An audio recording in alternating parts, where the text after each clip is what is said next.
Je vous propose de démarrer ce webinaire CIH. Merci à tous d'être connectés ce matin, cet après-midi quasiment pour Rodolphe, côté GHT de la Réunion. Donc pour démarrer ce webinaire, on a voulu faire un retour d'expérience sur une mission qu'on a réalisée pour le GHT de la Réunion. Donc l'objectif de cette mission, d'étendre son périmètre de défense avec la mise en place d'une sonde de détection réseau. Au menu de ce webinaire, donc on parlera rapidement d'un tour de table. On se présentera tous les acteurs de ce magnifique projet, de cette magnifique mission. On fera une rapide présentation de la société Advance pour ceux qui ne connaissent pas. On vous introduira la mission et le déroulé de cette mission. Une présentation également de la solution GetWatcher et des actions que les équipes de GetWatcher ont dû mener sur la partie R&D. On fera un focus sur notre plan de surveillance OT Biomed. Voilà, c'est quelque chose qu'on est de plus en plus amené à faire, d'aller protéger ces environnements de plus en plus critiques. Et on terminera sur la roadmap de GetWatcher dans les mois qui vont venir, l'année qui va arriver rapidement. Et on fera un jeu de questions-réponses. N'hésitez pas, vous avez un chat à votre disposition pour poser les questions. On voit les questions arriver, donc n'hésitez pas à nous en poser, on répondra volontiers à vos questions. Sans plus attendre, je vous propose de faire donc un tour de table des présentateurs, présentateurs à la fois Advance, GHT de la Réunion et GetWatcher, et je vais laisser la parole à Rodolphe qui va démarrer cette introduction. Bonjour à tous, Rodolphe Waro, je suis RSSI du GHT de la Réunion, ce qui comprend environ 4 grands hôpitaux, nord, sud, est, ouest, dans un environnement insulaire qui est l'île de la Réunion. Et je suis en poste depuis 10 mois. Bonjour à tous, donc Pierre Guillaume, moi je suis Product Manager chez GetWatcher. Donc je fais le lien, le parallèle entre nos clients, nos sales et puis nos capacités de développement afin de coller au mieux en termes de roadmap et de delivery. Bonjour à tous. Bonjour à tous, donc Kevin Gaillard, Service Line Manager, donc je suis le responsable de la ligne de service MySOC for OT et IoT. Donc cela embarque tous les périmètres industriels et biomédicaux. Donc je participe du coup avec Rodolphe et Pierre sur les sujets R&D, notamment avec la technologie GetWatcher. Et je vais clôturer ce tour de table. Donc Julien Drouet, moi je suis directeur d'affaires pour un grand nombre de comptes dans la santé, donc chez Advance. Présent chez Advance depuis maintenant 4 ans, où j'accompagne des clients sur un certain nombre de problématiques liées souvent à notre BU conseil. On va en parler juste après de la présentation d'Advance. Et donc, j'étais directeur de mission pour cette mission d'implémentation d'une sonde de détection réseau. Sans plus attendre, donc la présentation d'Advance. Advance, qui nous sommes. Donc déjà, nous sommes un spécialiste cyber donc engagé. Nous sommes présents dans une quinzaine de bureaux en France, en Espagne, en Italie, en Allemagne et au Canada. Aujourd'hui, on a plus de 600 collaborateurs dans nos effectifs. On a plus de 500 clients actifs, dont 35% qui sont issus du secteur public et du secteur de la santé. Ça fait 25 ans qu'on existe. Ça fait 25 ans qu'on est un pure player cyber. Pourquoi pure player? Nous, on va avoir plusieurs expertises. Une grosse expertise sur la partie SOC et CERT, qui est finalement le cœur de nos équipes chez Advance. On a une BU Advance France qui est composée de consultants donc, qui vont intervenir sur les aspects de gouvernance, de risque et de conformité. On a une BU également architecture et intégration, donc c'est tout ce qui est lié aux technologies de sécurité. On a également une BU sur la partie audit, donc on va faire de la sécurité offensive et vous allez le voir, cette mission finalement a tiré un certain nombre d'expertises dans l'ensemble des BU d'Advance, donc c'est vraiment un travail commun sur toutes les BU d'Advance. Aujourd'hui, on travaillait beaucoup sur la partie IT, on se concentre bien évidemment sur la partie OT, c'est les enjeux de ces dernières années, également sur la partie cloud et sur la partie intelligence artificielle qui a une émergence très forte aujourd'hui. Advance, on est présent donc au Césin occlusif. On a un certain nombre de visas de sécurité, que ça soit sur du P10, sur du PRIS, sur du PASSI, sur les portées LPM et RGS, sur l'intégralité des portées du PASSI. On est en cours de certification pour la partie PAX. Advance, c'est également une société, on vient d'être certifié B Corp. Donc voilà, c'est vraiment important pour nous. Sur la partie SOC, on protège environ 1 million de endpoints qui sont protégés en 24/7 avec un Follow the Sun qui va être présent, donc bien évidemment en Europe pour les heures ouvrées, on va dire sur le territoire européen. Et après, on va avoir une entité au Canada et en Polynésie française pour gérer le 24/7. Sans plus attendre, je vais laisser la parole à Rodolphe qui va vous introduire la mission qu'il nous a confiée il y a de ça 1 an, jour pour jour. Merci Julien. Alors, comme je l'expliquais dans mon introduction et lorsque je me suis présenté, le GHT de La Réunion est dans un environnement insulaire. Il comprend 4 hôpitaux. Ces 4 hôpitaux dans le cadre d'un GHT, et donc la maturité n'y est pas. Ça veut dire qu'il y a quelque part 4 DSI avec 4 environnements qui sont différents et 4 environnements d'administration. Et à l'intérieur de chacun de ces hôpitaux, en fait, il y a 3 environnements spécifiques. Un environnement IT que vous connaissez bien, un environnement biomédical qui a des particularités vraiment spécifiques. Ce qu'il faut retenir de cet environnement biomédical, c'est qu'on n'a pas le droit de toucher à un équipement médical, même sous le coup de l'informatique, de tout ce qui est en numérique, parce qu'il est protégé par une norme qui est CE médicale, et donc on n'a pas le droit de le toucher. Le seul moyen pour le sécuriser, c'est de sécuriser son environnement. Et le troisième environnement, c'est l'environnement, on va dire, technique, des travaux et scientifiques et techniques de tout ce qui est OT. Donc tout ce qui est gestion technique bâtimentaire, de la climatisation, de l'eau et de tout ce qui est bâtiment soins critiques avec tous les capteurs que l'on peut avoir et tous les effecteurs.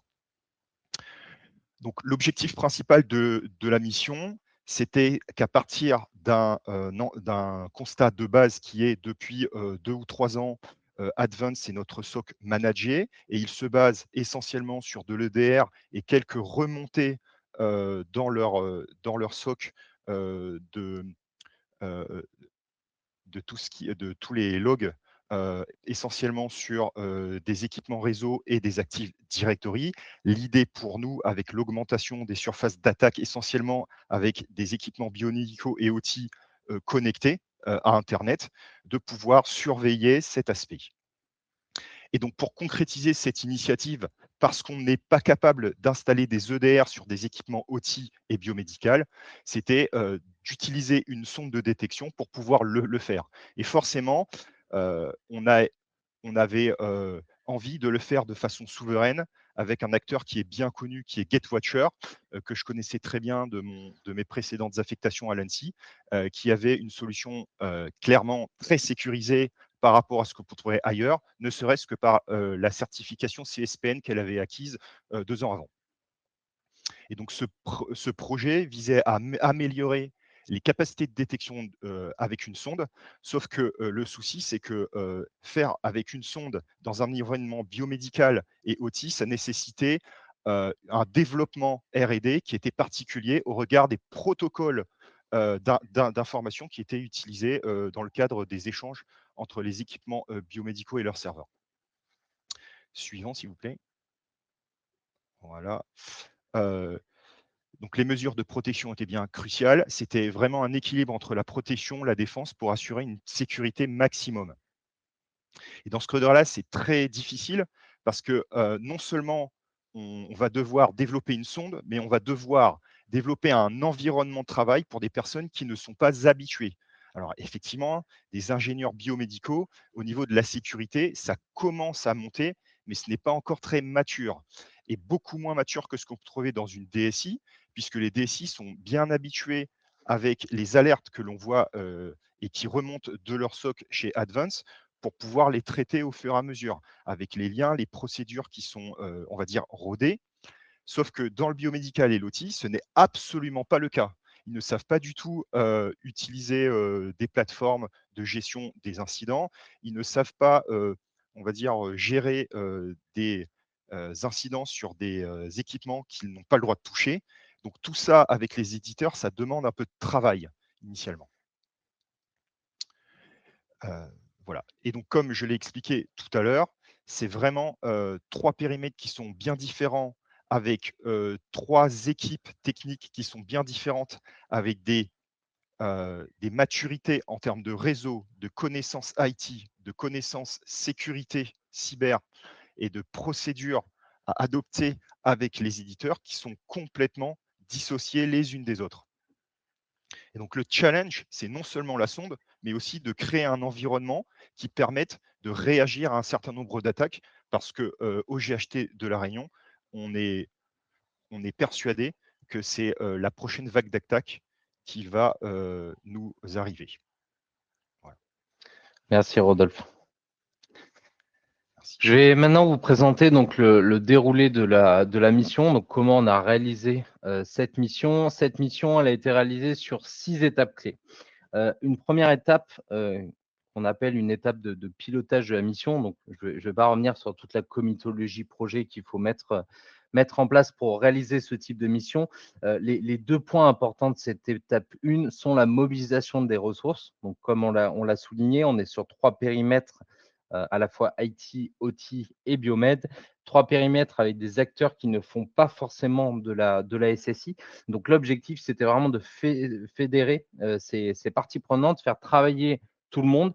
Et en fait, on est réellement dans une mission où on n'est pas uniquement sur de la SSI. Alors, le cœur de la mission est de la SSI, mais on est vraiment dans une mission de santé avec des acteurs de la santé qui ont participé, qui nous ont aidés à construire finalement ce développement de cette sonde et qu'on ait quelque chose qui tienne la route et qui puisse être adapté à l'ensemble des métiers du GHT. Une étape 2 sur la partie cartographie, on a été obligé de cartographier l'existant. C'est souvent là où le bât blesse, la cartographie, de récupérer des éléments de la documentation. On est toujours un petit peu en retard sur notre documentation. Donc, l'objectif étant d'analyser tout l'existant. Pour ça, on a déployé une sonde pour récupérer et échantillonner de la donnée. L'objectif pour nous étant d'avoir une notion des protocoles utilisés sur ces environnements OT, des protocoles utilisés sur les environnements biomédicaux. Et après, sur la partie IT, on reste sur du protocole standard, j'ai envie de dire, sur de l'informatique. Troisième étape, on a déployé donc dans les labs, donc les laboratoires à la fois côté GateWatcher et à la fois côté Advance. Donc, on a joué ces données, ces échantillons de données dans les différents labs pour voir comment en manipuler, qu'est-ce que la sonde voyait dans un premier temps, quelles allaient être les actions qu'on allait faire au niveau de la R&D côté GateWatcher pour combler finalement les risques qu'on avait identifiés. Donc, une grande partie d'identification des protocoles. Kevin vous en parlera avec les principaux protocoles qu'on surveille maintenant avec ce type de sonde, pour ensuite donner l'étape 4 où on a déployé ces sondes donc, en production. On a démarré sur un établissement, sur un des 4 établissements donc, du GHT, pour voir comment la sonde se comportait sur un environnement de production, donc sur ces 3 environnements. À savoir que cette sonde, on a 3 types de ce qu'on appelle des GCAP qui permettent de capter finalement dans les 3 environnements, donc un GCAP par environnement pour capter les informations et pour pouvoir continuer à cloisonner ces informations. Bien évidemment, cette étape 4 nous a soulevé de nouveaux protocoles, des usages également, en discutant avec les personnes côté OT, donc tout ce qui est GTC, GTB, donc gestion technique centralisée, gestion technique du bâtiment. On a identifié des usages. Pareil avec les personnes côté biomédical. On a récupéré un certain nombre d'informations qu'on a alimentées et qui a nourri nos actions de R&D pour ensuite définir un plan de surveillance qui puisse pallier, j'ai envie de dire, à toute attaque qu'on pourrait identifier. L'étape 5 a été de faire une mise à l'épreuve de cette sonde L'avantage, encore une fois, côté Advance, en étant pure player, c'est qu'on a également une équipe de Purple Team. Une Purple Team, c'est quoi? C'est une équipe qui va venir tester sur les environnements de production, se faire passer pour un attaquant et pouvoir jouer le plan de surveillance, voir si lors d'actions techniques d'audit, enfin de tests d'intrusion, on arrive à identifier, à bypasser le SOC et ne pas arriver à le faire sonner. Justement, ça nous donne un certain nombre de modifications à réaliser dans notre plan de surveillance et un certain nombre de modifications à réaliser au niveau des actions de R&D pour combler ces manques.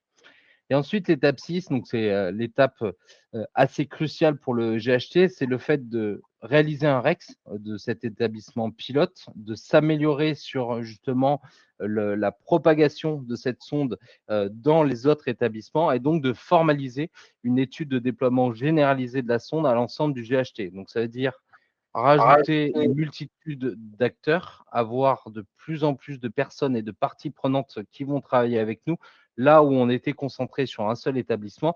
Et donc, on doit encore plus fédérer l'intégralité des établissements dans ce projet. Quelques facteurs clés de succès de cette mission. Dans un premier temps, le partenariat solide qu'on a avec GetWatcher côté Advance. Aujourd'hui, on est un partenaire Gold de GetWatcher. On réalise du MSSP, donc du Managed Security Service Provider, pour nos clients qui vont avoir ce type de sonde présente et qui vont demander à ce qu'on manage ces sondes. On a finalement un travail conjoint entre les équipes de GetWatcher et l'ensemble des équipes Advance pour réaliser les actions de R&D pour pouvoir nourrir ces réflexions. Advance, c'est également une forte connaissance du monde de la santé. Aujourd'hui, on travaille avec les plus grands GHT et les plus grands CHU de la France. Donc, on a cette vision, en fait, de connaître les établissements de santé, connaître les problématiques du monde de la santé. On accompagne aujourd'hui un certain nombre d'établissements sur des aspects de gouvernance, sur des aspects d'audit, mais également de tests d'intrusion, de conformité numérique et bien évidemment sur l'aspect SOC. On a un peu plus de 170 établissements qui sont couverts par notre SOC avec environ 260 000 terminaux qui sont surveillés. Évidemment, comme je le soulignais, Advance, c'est un certain nombre d'expertises. L'objectif sur cette mission a été de mettre l'ensemble des acteurs et des experts côté Advance pour répondre à ce besoin. Donc, quand je dis l'ensemble des acteurs, on va avoir une grosse partie côté conseil sur les aspects de pilotage, de définition en fait des risques pour le GHT de la Réunion, d'identification des problématiques et la fédération finalement de l'ensemble des parties prenantes. On a également des acteurs côté SOC que Kevin représente aujourd'hui sur tous les aspects plan de surveillance, sur tous les aspects intégration de cette sonde dans notre SOC en mode managé. On a également la partie test d'intrusion ou du moins Purple Team avec nos équipes techniques qui vont venir qui sont venus pour tester et mettre à l'épreuve cette sonde et également les équipes d'architecture et d'intégration qui sont présentes chez Advance pour intégrer cette sonde et déployer cette sonde au sein du GHT de La Réunion. Alors, intégrer une sonde de détection réseau, on a quelques prérequis et une gouvernance associée au déploiement de ce type de composants. Dans un premier temps, c'est de définir les prérequis et préparer l'équipe avec la documentation nécessaire. Je ne vais pas vous cacher, on est sur l'intégration d'une sonde technique. Donc, on va parler technique. On a tous les aspects classiques, tout ce qui va être schéma réseau, adressage IP, tout ce qui est matrice de flux, tout ce qui est switch également, qu'on va devoir prendre en compte. On a eu quelques petites problématiques sur ces aspects de switch où on avait des environnements saturés, on avait du mal à faire du port mirroring pour pouvoir capter les flux vers les GK pour après analyser côté GetWatcher ce qui était vu. Pourquoi on a eu cette problématique? Tout simplement, on est arrivé dans des environnements qui aujourd'hui sont des environnements très fermés. Tous les environnements, enfin l'environnement biomédical et l'environnement de gestion technique du bâtiment, gestion centralisée, sont des environnements complètement cloisonnés avec un existant. Bien évidemment, ce n'est pas des environnements qu'on change régulièrement. On est sur ce que j'appelle moi l'aspect industriel. Donc, on est sur des environnements qu'on achète sur du long terme. Et donc, on a dû faire face à quelques problématiques sur ces deux environnements. Ensuite, intégrer une sonde de détection réseau, c'est également intégrer cette sonde dans des processus internes. Donc, ça veut dire un changement du plan de surveillance ou du moins une modification du plan de surveillance pour élargir la détection, un certain nombre de communications et de tests pour justement faire adhérer cette sonde et leur expliquer pourquoi ils vont recevoir des alertes et pourquoi on va avoir des actions de remédiation à réaliser sur un certain nombre d'équipements. Le fait de mettre en place ce type de sonde a permis au GHT de La Réunion également d'avoir une visibilité un peu plus forte sur l'ensemble de son périmètre, à la fois IT, OT et biomédical. Donc, on s'est aperçu d'un certain nombre de communications entre ces différents environnements qu'il fallait justement remédier. L'un des facteurs clés de succès, j'aurais pu le souligner juste avant, mais c'est vraiment la présence de l'éditeur finalement pour préparer des documents clés, pour préparer des communications, pour pouvoir finalement travailler dans des bonnes conditions, avoir un certain nombre de points de communication et des échanges réguliers avec l'éditeur pour pouvoir continuellement fédérer finalement les gens et traiter les problématiques qu'on a identifiées sur ces 3 environnements. Et le dernier environnement, je pense qu'il est bien de soulever, même si Rodolphe en a parlé en introduction, c'est la partie biomédicale. Donc, les équipements biomédicaux qui sont soumis donc à la norme CE, où il est très compliqué d'appliquer un certain nombre de mesures de sécurité.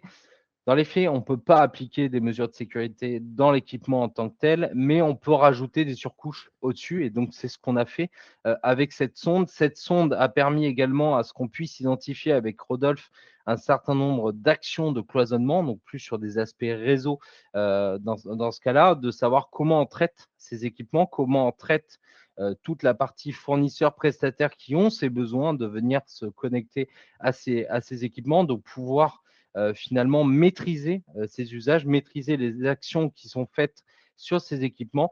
Et donc, cette sonde nous a permis également de voir toutes ces interactions présentes sur ces équipements biomédicaux. Je vais laisser la parole à Pierre qui va vous présenter finalement la solution GetWatcher et les actions de R&D qui ont été menées. Merci Julien.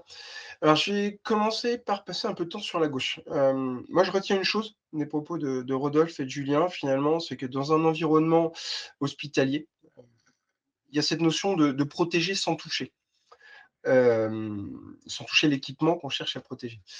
C'est bien l'une des forces, finalement, d'avoir une stratégie de défense orientée sur le réseau. Pourquoi? Parce que finalement, le réseau, on va voir toutes les communications, tous les usages des infrastructures, qu'elles soient IT, biomed, OT sur le réseau. Donc, si je reviens sur le schéma et que je vais préciser un petit peu les termes de vocabulaire et puis la démarche qu'on a eue avec Advance et puis avec Rodolphe, vous voyez tout en haut les 3 domaines qu'a précisé Rodolphe. Il n'y a pas de surprise là-dessus.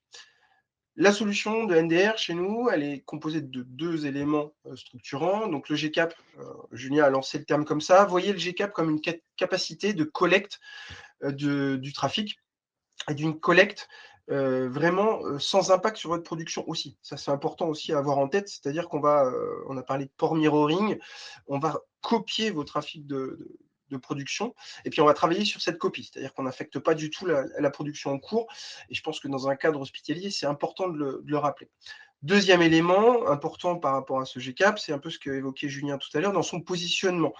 Et les premiers travaux qu'on a réalisés ensemble en amont, qui est d'identifier déjà les éléments structurants de design réseau du GHT pour savoir exactement où positionner ces différents points de capture pour être sûr et certain qu'on était en capacité de correctement collecter, copier du trafic issu de l'IT, du biomètre, de l'OT, suivant l'implémentation et la segmentation faite côté GHT. Donc ça, c'est aussi une force. Et puis le troisième élément aussi à retenir, et ça va me faire ma transition, c'est que finalement, côté GHT, c'est le seul footprint côté GHT, c'est le seul élément qu'on déploie, nous, côté clients finaux, c'est cette capacité, cette sonde, qui peut être physique, donc vraiment un serveur, une lame qu'on va installer, ou même virtuel, si vous avez des environnements virtuels.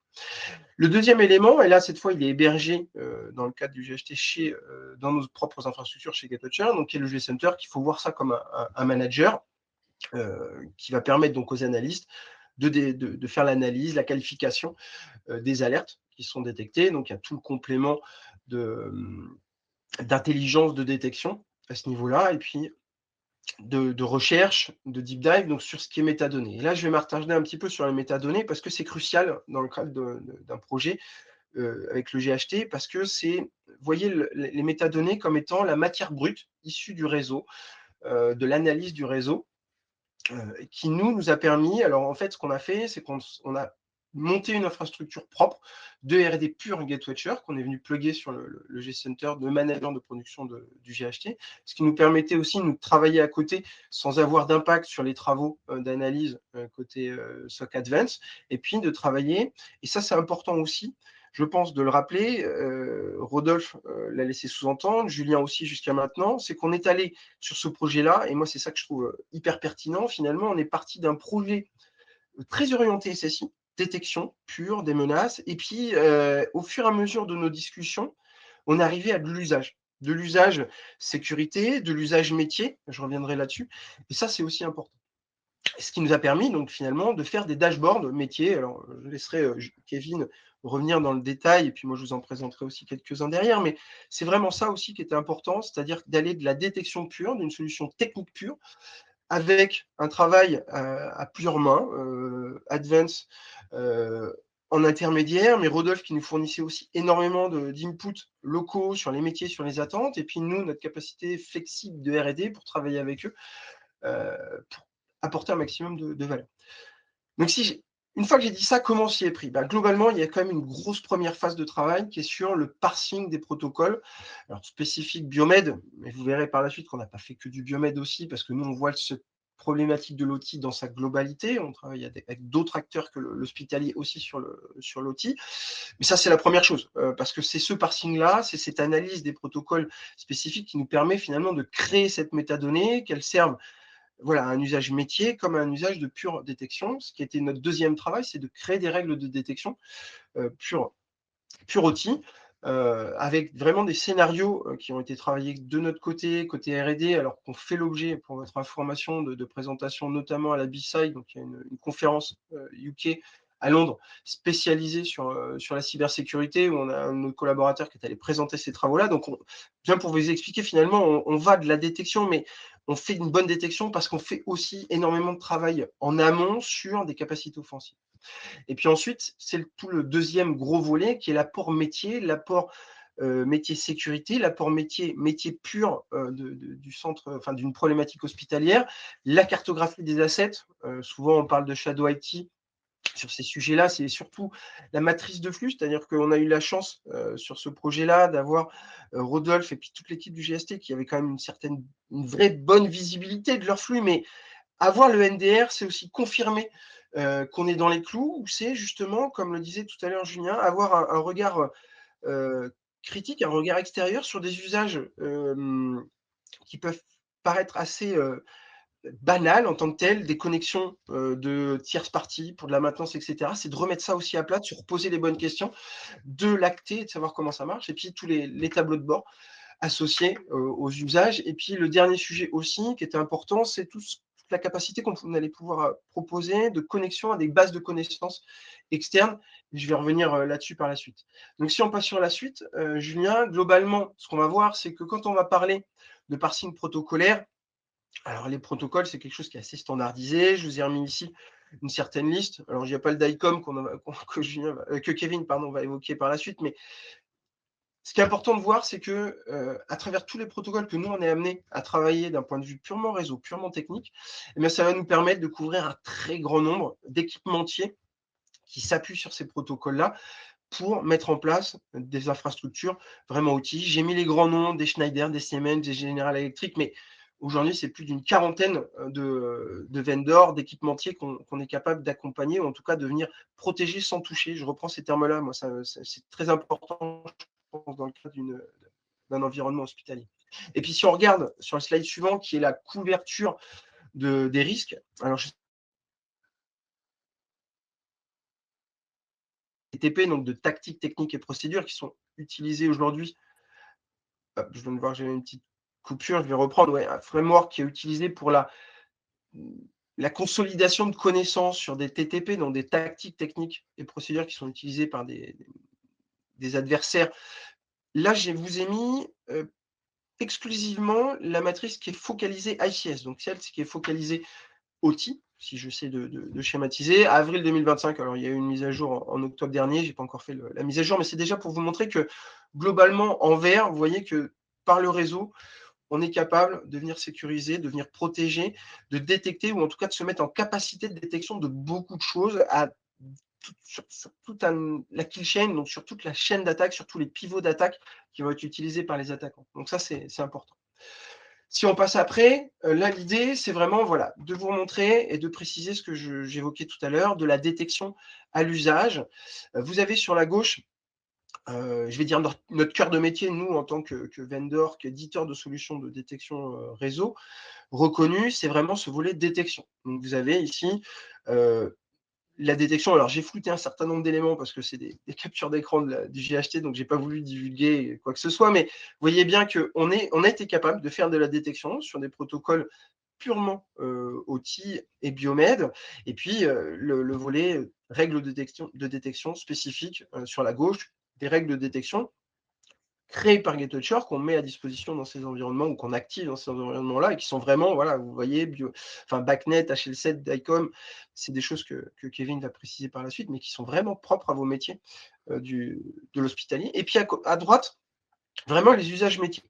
Alors les usages métiers, je vais surtout m'attarder sur la heatmap, donc les petits points bleus que vous avez ici, et puis le screenshot que j'ai mis en dessous, issu de la FDA. Alors la heatmap, je vais dire qu'on sort du contexte purement sécurité. On est vraiment dans un contexte d'usage. Et moi, je remercie Rodolphe et puis Stéphane aussi pour nous accompagner et nous amener à ces challenges-là. On est sur quand je dis un usage métier, c'est à chaque fois que vous avez un petit point bleu, c'est l'usage d'un équipement biomed. C'est-à-dire que je ne suis pas là pour le protéger, je suis là pour montrer sur quelle période on est capable d'identifier qu'il y a un usage, une communication qui est faite par un équipement biomed. Et en quoi c'est important? C'est que finalement, quand on tient la pelette de laine, c'est aussi de se dire à quel moment je peux réaliser une maintenance en fait, sur cet équipement-là, sans venir impacter mon métier, sans venir bloquer l'usage d'un équipement biomed, parce qu'il a besoin d'être mis à jour, ou il a besoin de faire une maintenance, ou je suis obligé d'autoriser un accès distant, etc. Donc ça permet de trouver les meilleurs slots, finalement, sans venir impacter les métiers. Donc ça, c'est le premier point. Et puis le deuxième, la FDA, c'est surtout pour avoir accès et faire du suivi de rappel d'équipement. Je vais sortir un petit peu du cadre hospitalier, mais c'est pour vous montrer l'image, c'est le fameux airbag Takata. C'est aussi être capable de se dire, sur mon réseau, j'ai des équipements biomed qui font l'objet d'un rappel pour X ou Y raison. Eh bien, c'est s'appuyer, et je reviens sur ce que je disais avant, sur les métadonnées, c'est-à-dire sur cette donnée qui est de l'or finalement, qui nous permet au niveau réseau, sans avoir besoin d'aller s'interconnecter avec des Active Directory, des bases de données externes, rien que sur l'analyse de ce qui passe sur le flux réseau, être capable d'identifier que on a cette typologie d'équipement qui est fourni par tel vendor, qui a telle version, fait l'objet, en le comparant avec une base de données externe, donc la base de données FDA, qui est une base américaine, d'avoir la connaissance, de savoir si cet équipement-là fait l'objet ou pas d'un rappel pour X ou Y raison. Donc là, une nouvelle fois, on sort du contexte purement technique, on est vraiment sur un contexte métier, mais c'est tout l'avantage aussi de cette approche par l'analyse réseau, c'est que vous mergez la protection à l'usage métier sans multiplier les outils. Il n'y a un seul outil au milieu qui permet d'apporter tous ces bénéfices-là dans un contexte en tout cas hospitalier. Je vais laisser Kevin détailler maintenant vraiment c'est le plan de surveillance avec tout l'apport de la détection notamment. Merci Pierre. Donc effectivement, là, on va rentrer un peu plus dans le dur au niveau protocolaire. Donc là, comme indiqué par Rodolphe, la première des missions qui a été réalisée par GetWatcher, finalement, ça a été de développer un certain nombre de parseurs pour comprendre les protocoles, hein, comme on l'a dit tout à l'heure. GetWatcher a la capacité d'intercepter les flux sur le réseau, mais une fois que ces flux sont interceptés, effectivement, il faut les comprendre. Une fois que ces flux, finalement, ils ont été captés et compris, la mission de GetWatcher, avec des analyses de risque récupérées à droite à gauche sur le CHU, finalement, a permis de commencer, va permettre et a permis de créer ce qu'on appelle un rule set, donc un certain nombre de règles basées sur des risques qui vont permettre finalement de renforcer la sécurité et de lever des alertes en cas de suspicion ou en cas d'intrusion, par exemple.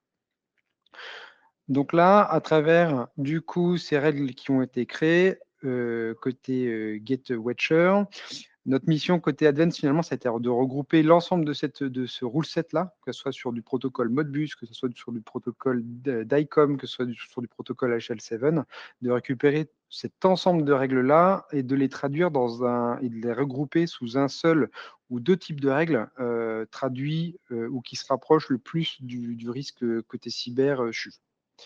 Donc, on va commencer avec ce premier protocole. Donc, on appelle ça un plan de surveillance théorique. Donc, le premier protocole, qui est un protocole industriel Modbus, il est souvent du coup utilisé par des équipements de la gamme Schneider Electric, par exemple. Donc, ils vont servir notamment à tout ce qui est gestion technique centralisée, tout ce qui est climatisation, tout ce qui est ventilation, tout ce qui va générer l'électricité et l'eau, par exemple. Tout ce qui est contrôle des accès, contrôle des équipements médicaux comme des générateurs d'oxygène, des autoclaves, etc., jusqu'à l'optimisation énergétique. Donc, GetWatcher a mis en place un certain nombre de règles. Nous, on les a regroupées sous deux types de règles, qui va être la partie GetWatcher Autiscan Modbus. Donc, c'est une règle qui va sonner en priorité 2 chez nous, qui va permettre de lever une alerte en cas d'attaque de type scan de ces équipements-là. C'est est-ce que mon automate Schneider M580 il s'est fait scanner par un attaquant ou par un device qui n'avait pas l'autorisation de communiquer avec celui-ci. Donc, il va remonter l'alerte et on peut effectivement se dire que quelqu'un commence à s'introduire sur le SI industriel du client ou du périmètre pour commencer finalement à faire du rebond ou tout simplement pour modifier certaines valeurs ou lire certaines valeurs. On a une deuxième règle qui sonne également en P2, c'est ce qu'on appelle la partie stop Modbus. Donc elle remonte en P2 nativement, c'est-à-dire qu'on a un automate ou un équipement qui a reçu une consigne de stop. Donc là, tout simplement, l'impact va être l'arrêt simple de ce système-là, qui peut engendrer un certain nombre de risques derrière. Si on parle d'un générateur d'oxygène ou une mise sous vide ou l'utilisation des autoclaves, effectivement, ça peut avoir des incidents assez graves. Même s'il y a de la redondance, effectivement, c'est quand même un mode dégradé qu'on ne souhaite pas avoir sur le périmètre. Donc, un Autistop, effectivement, c'est pas trop grave. Le problème, c'est quand il y en a plusieurs ou quand il y a de la masse. Là, effectivement, là, ça pose vraiment un problème. Si un attaquant ou si tout simplement quelque chose qui se passe mal ou des mauvaises commandes qui ont été envoyées et décide de faire un Autistop de masse sur le mode bus, là, ça va être effectivement très problématique. Tu peux switcher. Autre protocole qui est celui du BACnet. Donc le BACnet pour tout ce qui est contrôle finalement et tout ce qui est automatisme autour de la GTC, GTB, donc tout ce qui est gestion du bâtiment, par exemple, ou gestion centralisée, tout ce qui va être éclairage, tout ce qui va être sécurité et des accès à des salles, par exemple des salles d'opération ou des salles X ou Y pour aller, par exemple, dans le laboratoire ou même sur la partie urgence. Et il gère aussi un petit peu comme le mode bus, la partie gestion de l'énergie. Donc là, il y a eu un certain nombre de règles qui ont été mises en place par GetWatcher. Nous, on les a regroupées sur des communications non autorisées sur le BACnet. Par contre, cette communication-là ou cette règle-là, elle va nécessiter un certain nombre une phase de whitelisting pour voir quelles sont les communications légitimes avec ces équipements-là. Donc, ça va prendre un certain temps, mais une fois que finalement ce temps-là a été utilisé et le travail est réalisé, finalement, on est sur quelque chose qui est assez strict et qui va lever soit des alertes de priorité 1, soit des alertes de priorité numéro 2. Donc en fait, elle va, entre guillemets, lever une alerte de priorité 2 si on a 2 équipements qui n'avaient pas l'habitude de communiquer auparavant sur du protocole BATnet. Là, effectivement, elle va lever une alerte. Par contre, si on commence à avoir des échanges importants, notamment de la récupération de base ou de la récupération d'éléments en masse sur le protocole BATnet, là, on va effectivement augmenter le niveau de priorité. On va basculer d'une P2 à une P1 pour que ça soit traité dans les plus brefs délais. Ensuite, là, on va rentrer un peu plus sur la partie finalement un peu plus intéressante côté biomédical. On va parler du protocole DICOM. Donc, le protocole DICOM, vous l'utilisez de long en large dans le sens où finalement, c'est vraiment le protocole majeur utilisé dans la partie imagerie médicale. Donc là, on le retrouve un peu partout dans le transfert d'images, tout ce qui est scanner, tout ce qui est IRM et tout ce qui est station de travail. On peut les archiver aussi dans les PACS et effectivement, et heureusement qu'il est compatible aussi avec la partie HL7, qui est l'intégration des données pour tout ce qui est finalement données patients. Donc là, on a 2 types de règles. On a la partie Biomed SCAD DICOM. Donc c'est une règle qui va sonner en P2, qui va lever des alertes si finalement un attaquant ou un dispositif ou autre commence à scanner ce protocole-là. Donc on peut retrouver beaucoup d'informations, notamment tout ce qui est imagerie médicale. Et si on va un peu plus loin, on peut retrouver les noms, prénoms, etc., qui sont étroitement liés au protocole HL7. Et deuxième règle qui a été mis en place, c'est comme tout à l'heure, c'est les P1, les P2, mais sur des communications non autorisées. Si effectivement on a whitelisté le fait de dire que la station de travail sur la chambre de scanner IRM numéro 1 ont l'habitude de communiquer et que là effectivement on voit ou on s'aperçoit qu'on se retrouve avec un Raspberry ou un PC type Linux ou Windows qu'on n'avait jamais vu auparavant qui communique avec le protocole DICOM, là, c'est les alertes, du coup, une alerte P2 va être levée. Et dès qu'on va s'apercevoir qu'il y a un échange massif entre cet équipement inconnu ou méconnu qui n'avait pas l'habitude d'échanger avec un PACS, par exemple, va échanger des données en masse, là, effectivement, on va lever une alerte de priorité 1 parce qu'on peut se retrouver avec des incidents fâcheux de type dump de la base finalement d'imagerie médicale où finalement, on va retrouver toutes ces images ou tous ces scanners accessibles ou récupérés par un attaquant et mis en revente, par exemple, sur le dark web. C'est des choses qui sont déjà réalisées par le passé, par exemple. Et pour terminer, le protocole HL7, qui est le protocole standard international. Donc, on va retrouver sous ce nom vulgaire-là tout ce qui est HL7, tout ce qui est V2, V3 et la base FIR. Voilà, pour tout ce qui est l'échange et l'intégration et la gestion des données cliniques et administratives entre les systèmes hospitaliers. Donc, dans ce protocole-là, HL7, donc on va retrouver tout ce qui est dossier patient informatisé, tout ce qui est DPI. On va retrouver les comptes rendus, les ordonnances, les antécédents médicaux. Donc ça, effectivement, en termes de risque, c'est assez important parce que si un attaquant commence à mettre la main sur ce dossier patient informatisé, on peut soit retirer des éléments, soit modifier des ordonnances. Par exemple, on peut retirer des antécédents médicaux et on peut avoir, par exemple, des intoxications. Côté ordonnance, on peut effectivement soit retirer des ordonnances ou augmenter à des fins non légitimes, augmenter le nombre de prescriptions ou modifier par exemple des comptes rendus. Donc, en termes d'intégrité, le protocole HL7 est assez critique pour le coup. On a une forte intégration entre les services, que ce soit les urgences, les pharmacies, les blocs opératoires. C'est vraiment le protocole qui permet d'échanger beaucoup de données entre les différents services. On a la gestion des administrations des rendez-vous et ça va jusqu'à la facturation. Donc là, un peu comme les protocoles, j'ai envie de dire, DICOM pour l'imagerie médicale et comme la partie BACnet, on va avoir le même comportement en termes d'alerting, c'est on va lister les comportements attendus et dès qu'on sort un peu de ce chemin-là, dès qu'on finalement on va sur un protocole ou des échanges inattendus en termes de source et destination attaque défense, enfin attaque cible, finalement on va lever une alerte de priorité 2 et dès qu'on commence à avoir des grosses récupérations de fichiers, des gros volumes d'informations échangées, on va basculer sur une priorité 1. Donc voilà. Côté biomédical, ce qu'il faut retenir, c'est que là, dans la R&D qui a été mis en place, on se focalise sur l'imagerie médicale et surtout le suivi patient et récupération des informations, et tout ce qui est dossier patient et finalement, j'ai envie de dire, données sensibles côté client-patientèle. Merci Kevin pour ces petites précisions. Je vais laisser la main à Pierre à nouveau pour vous parler de la roadmap de cette sonde de détection GetWatcher. Oui, alors l'idée ici, c'est surtout de vous donner de la visibilité sur l'avenir, sur notre avenir à nous, côté Gatewatcher, mais qui a aussi un fort intérêt, je pense, pour vous. Je spoil un peu. Déjà, je vais arriver sur Q1 2026. Donc, on a une, une nouvelle release de GCAP G-Center qui arrive, en gros, 2.5.5, 2.5.4 pour ceux qui suivent. Bref, dans cette 2.5.4, je vais parler surtout d'elle parce que c'est de là que vous allez voir le maximum d'évolution. Vous allez avoir donc le parsing officialisé dans les interfaces des protocoles qu'a évoqué Kevin, DICOM, HL7, Modbus, BACnet.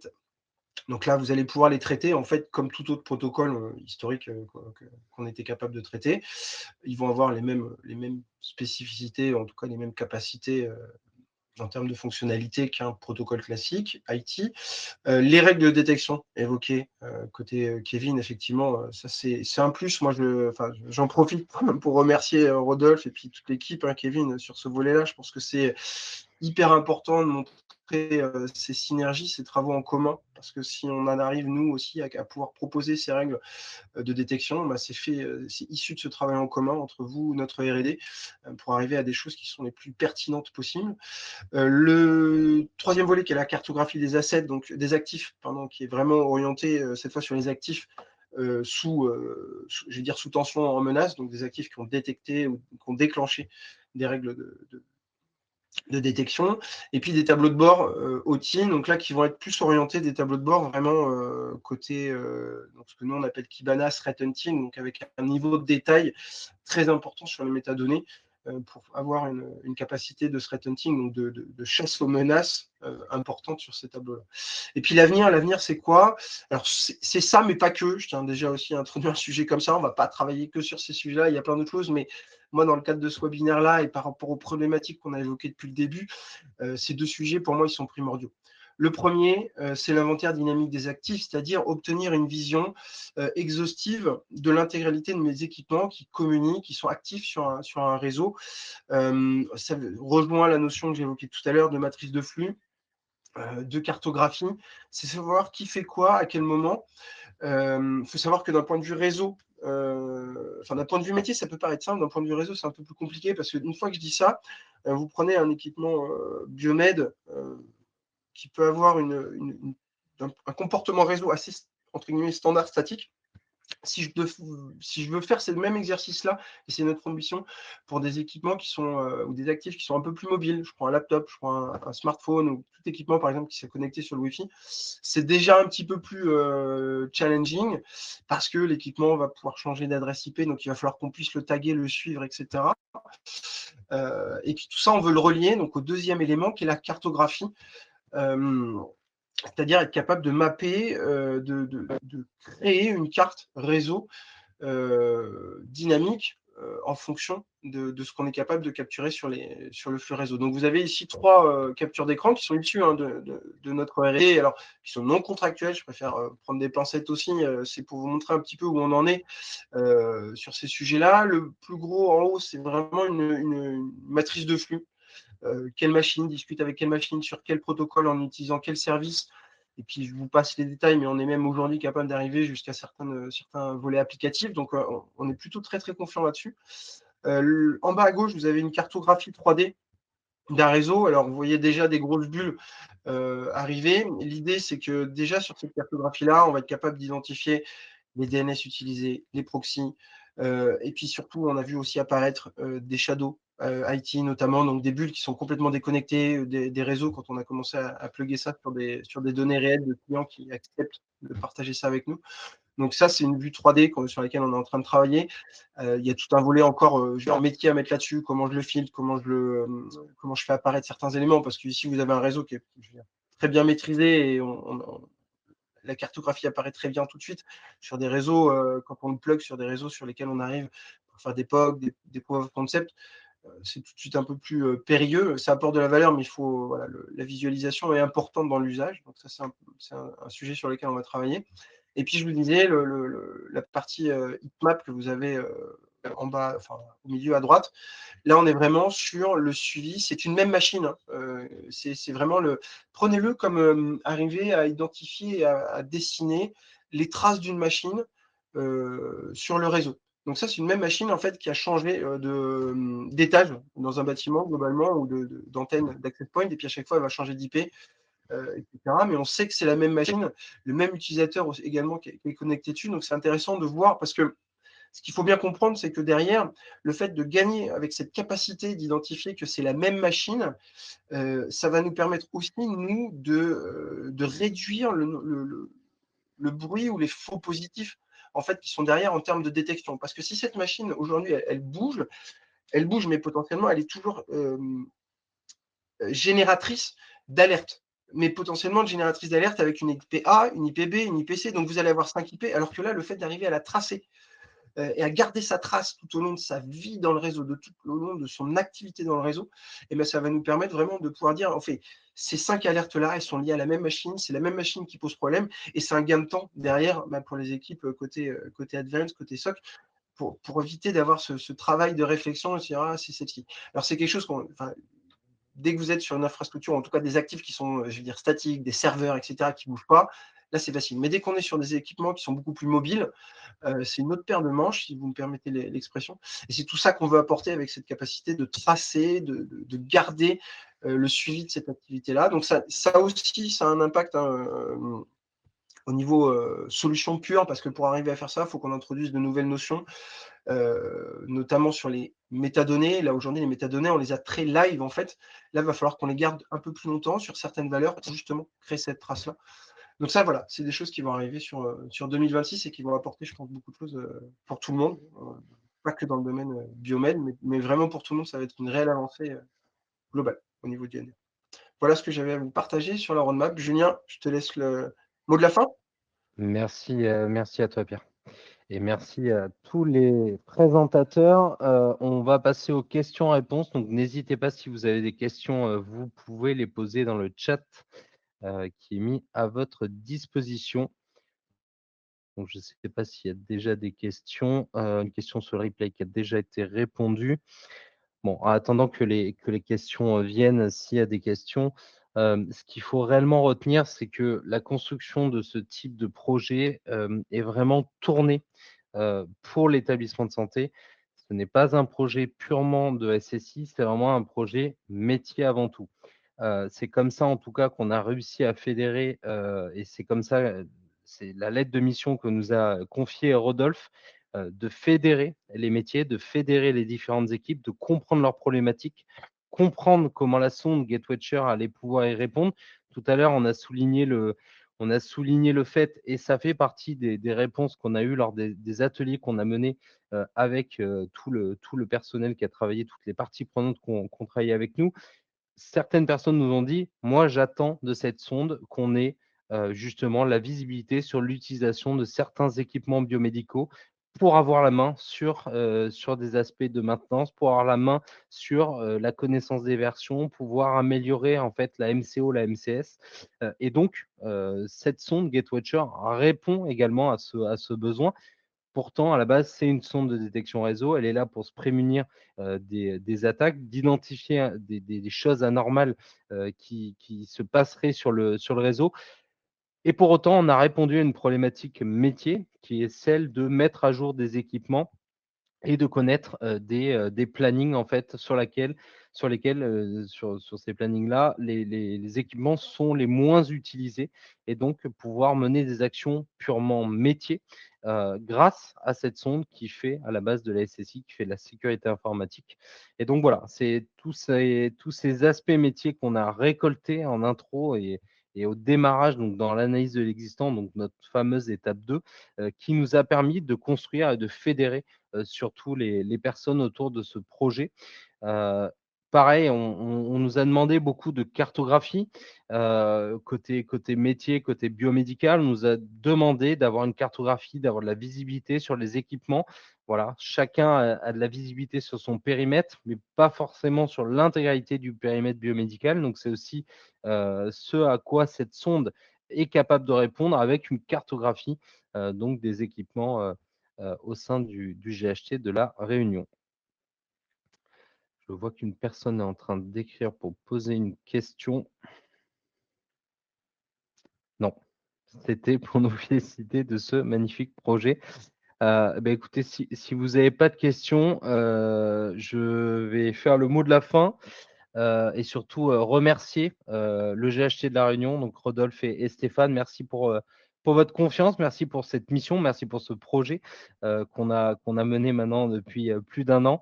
Ce projet passionnant. Merci à GetWatcher de nous avoir d'avoir travaillé main dans la main avec nous, et merci mais bien évidemment à l'ensemble des équipes Advance donc ce projet qui a mobilisé un grand nombre d'équipes Advance sur la réussite de ce projet et donc les actions de R&D sur cette sonde GetWatcher. Écoutez, merci à tous et un très bon appétit à ceux qui vont déjeuner. Merci à vous. Au revoir. Merci beaucoup. Au revoir. Bonne journée à tous. Au revoir.